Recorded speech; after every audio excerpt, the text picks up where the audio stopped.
Hey, what's up you guys, it's Dorothy and welcome back to my channel. In today's video we're going to go into chapter 2 of book 1 of The Murder House by James Patterson and David Ellis. So let's get right into this video. This video may contain sensitive topics and foul language. If you do not wish to continue, I suggest you click off the video now. You have been warned. Chapter 2. Noah pulls on his underwear and scrambles to his haunches, staying low. Are you sure your husband? I don't see how. She doesn't see how. John Salzman has endless resources, more money than small countries. He easily could have tailed someone like Paige, who is too far innocent to notice something like that. Noah takes one deep breath, his heartbeat slows and his veins turn icy. He finds his jeans on the floor and fishes the knife out of his back pocket. Go upstairs and hide, he tells Paige.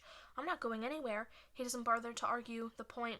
Paige wouldn't listen anyway, and besides, they're not here for Paige, they're here for him. Noah's hear movement outside, not voices and nothing deliberate, which makes it worse. They aren't announcing themselves. He stays low and slips out of the living room, but not before catching a glimpse through the window of bodies in motion, some rushing around the side of the house, others toward the front door.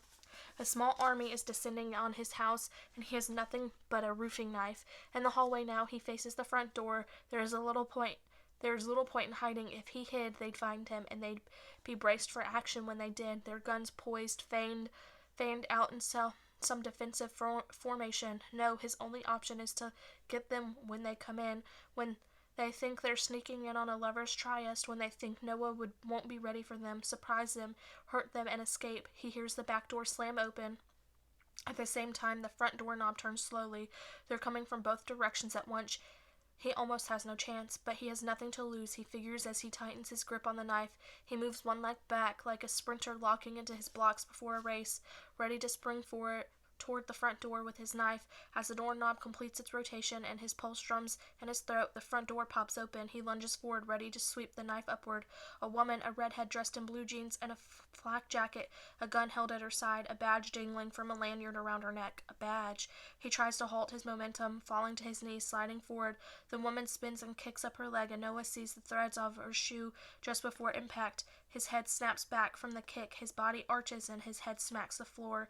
Stars and jagged lines dancing on the ceiling. Drop the knife or I drop you, she says, evenly. STPD. Noah blinks hard, his heartbeat still hammering. STPD. The police? Toss the knife, Noah, she says, the redhead cop, as several other officers flood in behind her. Jesus, okay.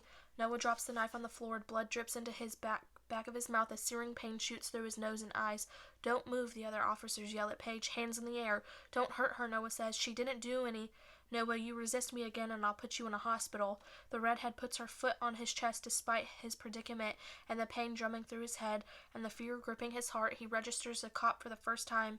Her striking ice blue eyes, her shiny red hair pulled back, her confidence. What is this? He manages. His initial reaction of relief, nobody's going to kill him, is short-lived, especially with the crew of cops flooding in from the back now. 10 officers, he guesses, all wearing bulletproof vests and heavily armed. Why? You don't have the right to do this, Paige shouts from the other room. It comes out as a half-protest, half-lecture, the kind of thing a person with money would say, someone who doesn't shrink in the face of the cops like the others might. About the only thing Noah can see through his blurred vision is a female cop staring down at him. He's in his underwear, flat on his back, with her foot on his chest and a pretty good shiner developing from the kick to his face. But hearing Paige's cry sets off something within him. This is my home, he hisses, his hands forming into fists. You have a problem with me? Knock on my door and tell me. We have a problem with you, Noah, she says. Feel better? Noah's eyes catch Detective Isaac Marks, whom Noah has known for years, going back to school days. Mark doesn't give much of a reaction, save for a small shrug of one shoulder.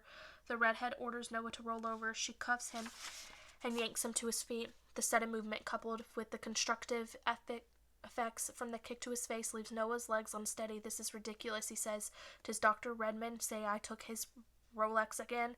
Tell him to look in the couch cushions. It wouldn't be the first time one of the gazillionaires misplaced something and accused the help of pilfering it.